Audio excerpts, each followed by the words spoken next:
Each encounter holds a hidden truth. Every investigation demands clarity. Empowering your legal rights, uncovering pure justice. Ma'am, stop right there. Hands where I can see them. Get on the ground. What? I'm just parking. I said on the ground! We've had a string of burglaries in this neighborhood. You match the description. Don't make this harder. I'm not resisting. I'm a doctor. I'm on my way. Doctor to or the not, you fit hospital. exactly what was called in. Dark jacket, expensive car. Let me see some ID now.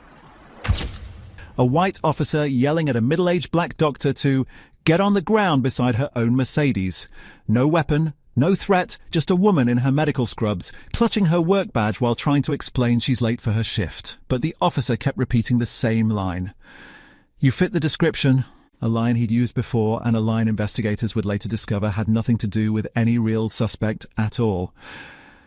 Before we go any further, comment where in the world you are watching from, and make sure to subscribe because tomorrow's story is one you don't want to miss.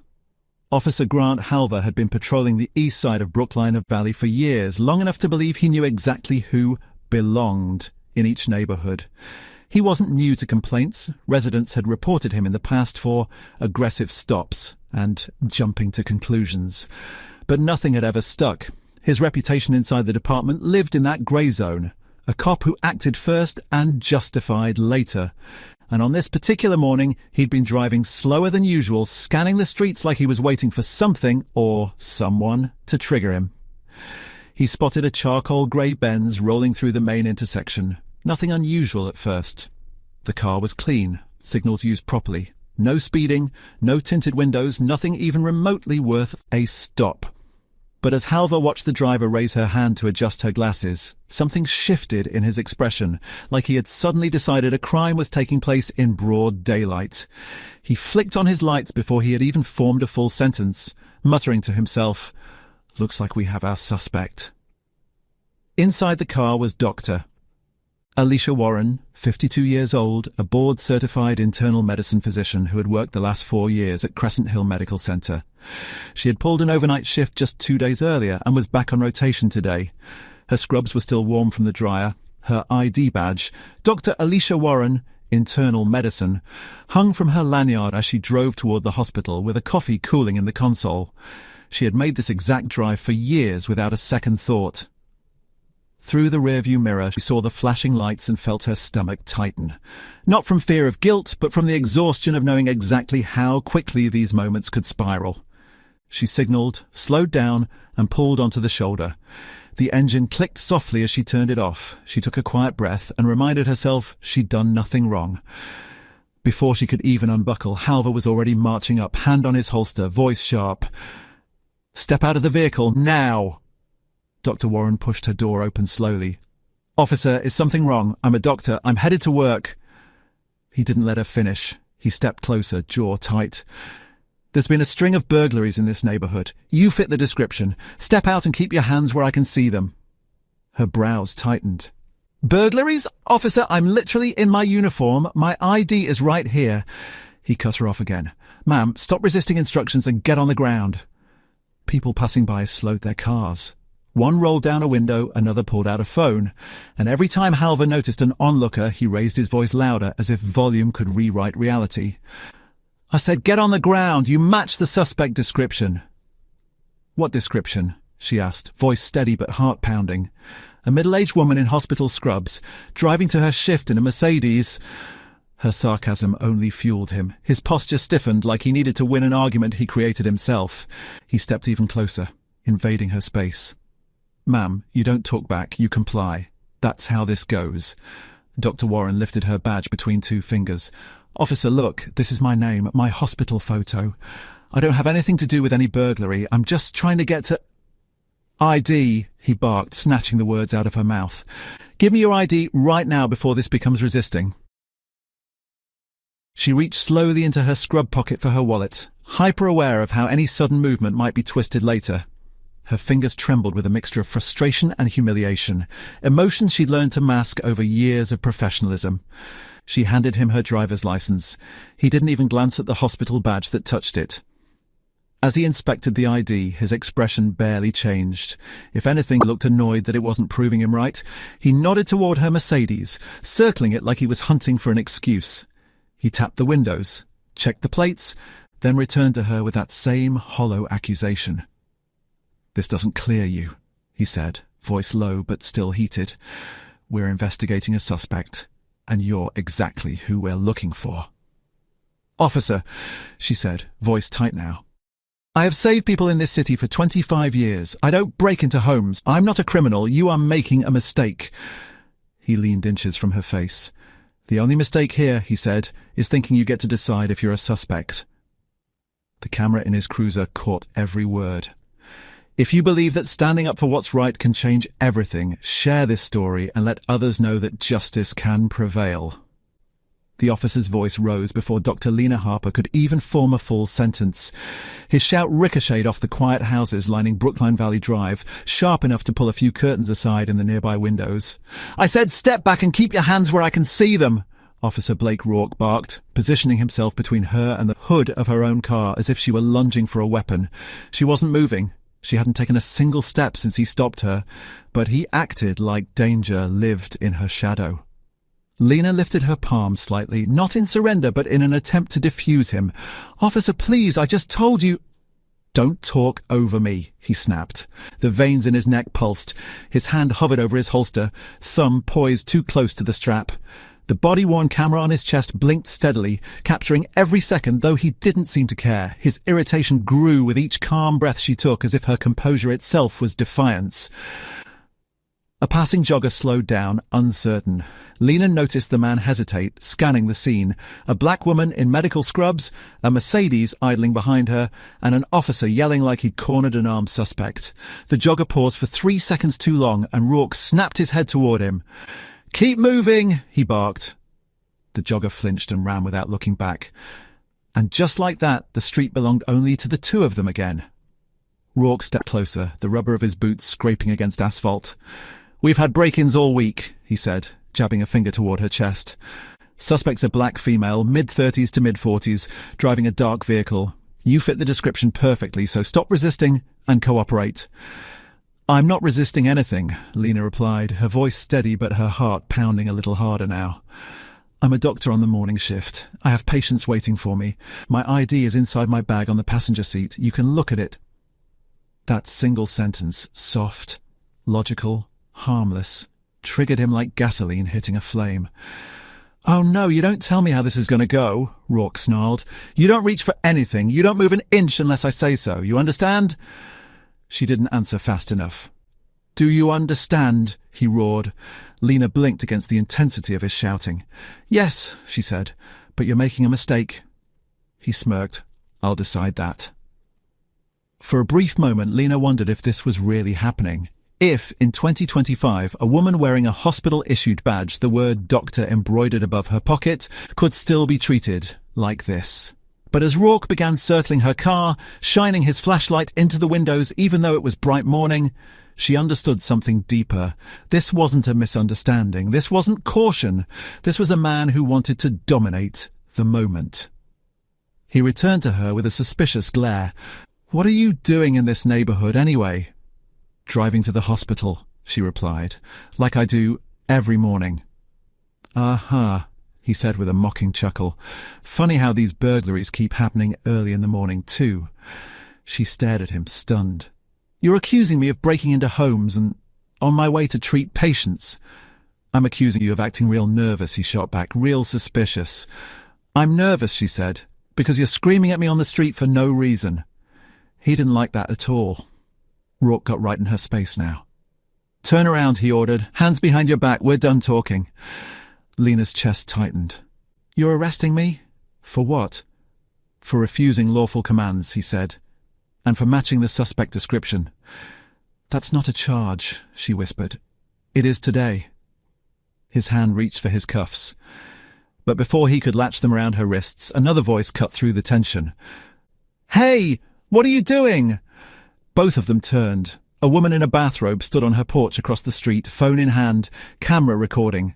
Behind her, 2 teenagers peered over her shoulder, filming too. The sight of multiple lenses pointing at him didn't slow Rourke down. If anything, it fueled him. He yelled, "Ma'am, step back inside. This is a police matter."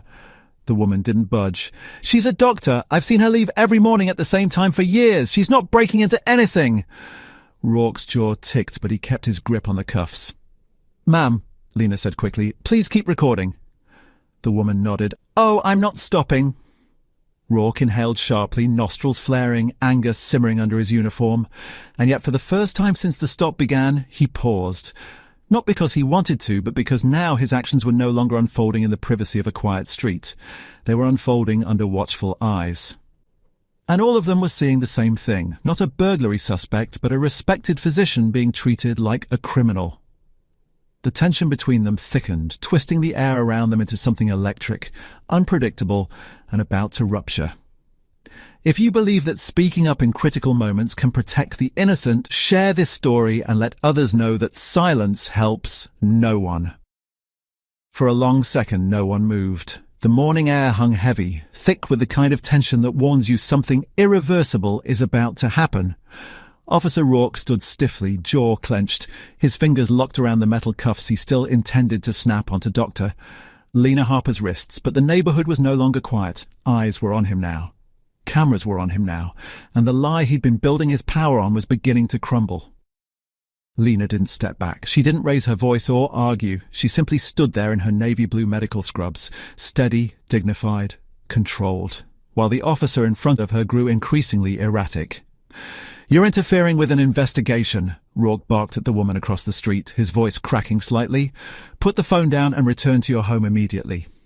I'm not interfering, the woman shot back. I'm witnessing. That's not a crime. Her porch light flicked on, even though it was broad daylight. More curtains rustled open along the street. Neighbors who had ignored the first shouts were now drawn by the repeated thunder of Rourke's voice.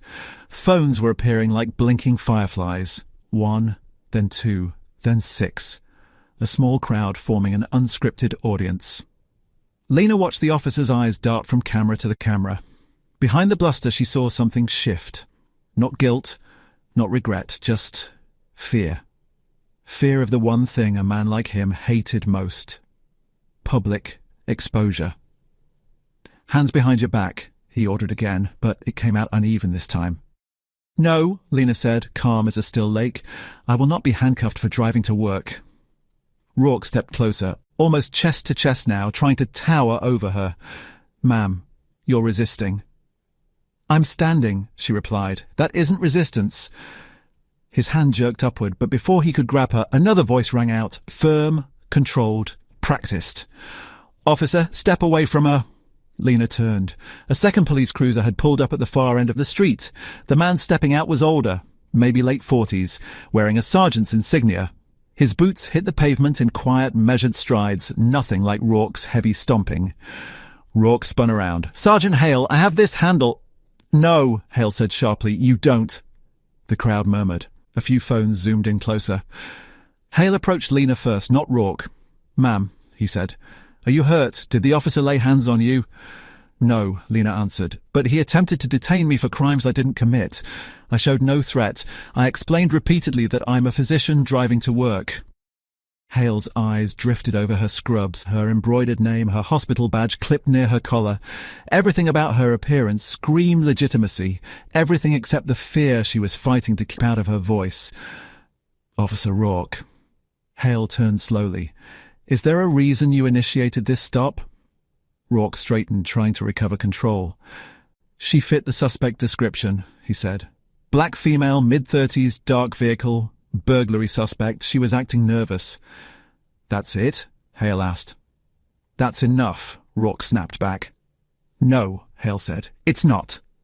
The sergeant brushed past him and leaned into the radio clipped to his vest.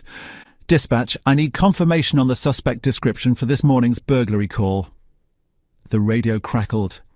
Suspect is described as a male, black, approximately 6 feet tall, wearing a brown hoodie and jeans. Last seen leaving Cedar Court on foot. Hale's head lifted slowly. The neighborhood fell silent. A few people gasped. Lena blinked, stunned. But Rourke froze. For the first time all morning, his mask cracked entirely. A flicker of panic crossed his face, not because he'd made a mistake, but because the lie he relied on had just been stripped bare, publicly, unmistakably. Hale turned to him with a look that could cut steel. You said the suspect was a black female. Dispatch must have... Rourke stuttered. Don't, Hale warned. Do not lie right now. Your body cam is recording, so is every person on this street.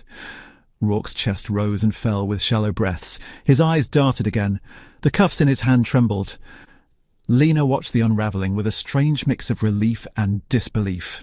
She hadn't won. Not yet. But the truth was no longer buried under Rourke's voice. It was out in the open, breathing, alive. Hale faced her again.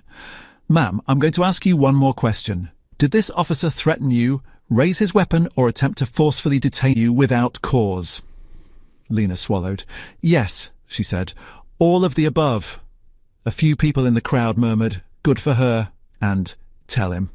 Rourke exploded. She's lying. She was being non-compliant. She was going to work, Hale said quietly, and she told you that. I gave lawful orders. You abused your authority. Those 4 words landed like a verdict. Rourke opened his mouth again, but Hale raised a hand, not in a gesture of supremacy, but finality. You're done here. The street went silent again.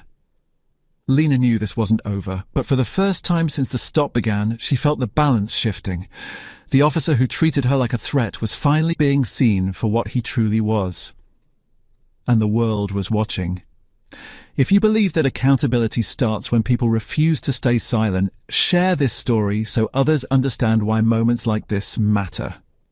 The moment Sergeant Hale said, "You're done here," something in the air shifted, like the whole street exhaled at once. Officer Blake Rourke stood frozen, the cuffs still dangling from his fingers, his authority evaporating in front of a growing audience that no longer feared him. Phones recorded every twitch of his jaw, every failed attempt to regain control of the scene he had dominated minutes earlier. Lena didn't move. She didn't need to. Her stillness was its own kind of power now. Hale stepped closer to Rourke, lowering his voice just enough that it carried weight, not volume. Hand over your cuffs, Blake. Rourke's eyes widened. Sarge, don't do this, not here. Here, Hale said firmly, is exactly where this needs to happen. A few people in the crowd murmured approvingly. Someone whispered, good! Another whispered, about time. Lena watched the officer swallow hard as he reluctantly extended the cuffs. Hale took them slowly, almost ceremonially, like he was removing a weapon from someone who'd already proven they couldn't be trusted with it. Gun 2, Hale added. This time Rourke hesitated. His hand hovered over his holster, knuckles whitening. Don't humiliate me like this, he muttered under his breath. But Hale didn't flinch. You humiliated yourself. He said it loud enough for everyone to hear. Gasps rippled through the crowd. A teen from across the street whispered, he's done. Another kept filming, zooming in on the officer's face as he slowly unlatched his holster and handed over the weapon he'd tried so hard to weaponize against a woman who'd committed no crime. When Hale turned back to Lena, his posture softened. Ma'am, he said, you are free to go. And on behalf of this department, I'm sorry. Her voice was steady, but there was something in her eyes, something tired, something hurt. Apologies don't undo what could have happened, she said. You know that. Hale nodded once deeply. I do, and that's why Internal Affairs will be handling this from here. But the morning wasn't done with Officer Rourke. A second patrol car pulled up, this one unmarked. 2 Internal Affairs investigators stepped out, their suits crisp, their expressions unreadable. They approached Hale first, exchanged a few quiet words, then shifted their attention to Rourke. Officer Rourke, one investigator said, you're being placed on administrative leave pending a full investigation into misconduct, wrongful detainment, and violation of departmental policy. Rourke's face went bright red. This is ridiculous. She was resisting. She fit the description. Male suspect, the investigator cut in. On foot, wearing a brown hoodie. That description was broadcast citywide at 7:42 a.m. You acknowledge the transmission on your radio. The crowd went silent again. Lena felt her stomach twist. He had heard the correct description. He knew. This wasn't a mistake, it was a choice. Rourke lunged forward, pointing at her. She was acting suspicious. She didn't listen to my commands. She didn't have to, Lena finally said. Her voice was soft, but it cut deeper than his shouting ever had. You were wrong, and you knew it. Rourke spun around like he wanted to argue, but the investigators were already moving in. One took his arm, the other gestured toward their unmarked car. Let's go. Don't touch me, he snapped, but no one was listening anymore. because at that moment one of the neighbors, the same woman who first started recording, spoke up. "Officer," she called out, phone still raised, "you just became story you tried to create." A ripple of murmurs ran through the crowd. Some people nodded, others shook their heads in disbelief. But everyone kept recording. And for the first time since the stop began, Rourke genuinely looked frightened. As he was escorted toward the unmarked vehicle, Lena turned toward her Mercedes. Her hands still trembled slightly, but she inhaled deeply, grounding herself. Hale stood beside her. "Do you need an escort to the hospital?" he asked. "No," she said. "I just need to get to work. My patients need me."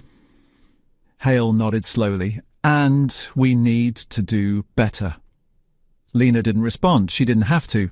She climbed into her car, closed the door, and took one last look at the neighborhood that had witnessed everything. The humiliation of a man who abused his badge, and the strength of a woman who refused to let fear rewrite the truth. As she drove away, the crowd dispersed, but the videos continued uploading.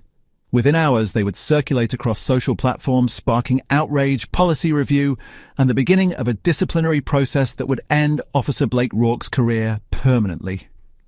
But none of that mattered to Lena in that moment. She only cared that she had survived it.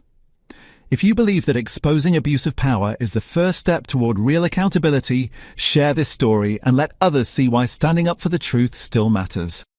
Fairness is an enduring mission, and insight serves as your safeguard. Thank you for watching and advocating for absolute clarity.